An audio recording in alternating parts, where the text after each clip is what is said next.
Japan has a population of 126.5 million people. Its currency is the Japanese yen.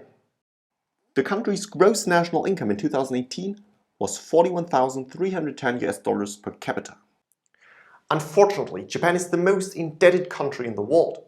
Its debt-to-GDP ratio is 238%. Nevertheless, Japan still has the world's third largest economy. Its strength in terms of the nominal gross domestic product exceeds that of Germany by about a quarter. A major long-term economic challenge is Japan's shrinking and aging population due to very low birth rates. Japan has one of the lowest food self-sufficiency rates among major economies.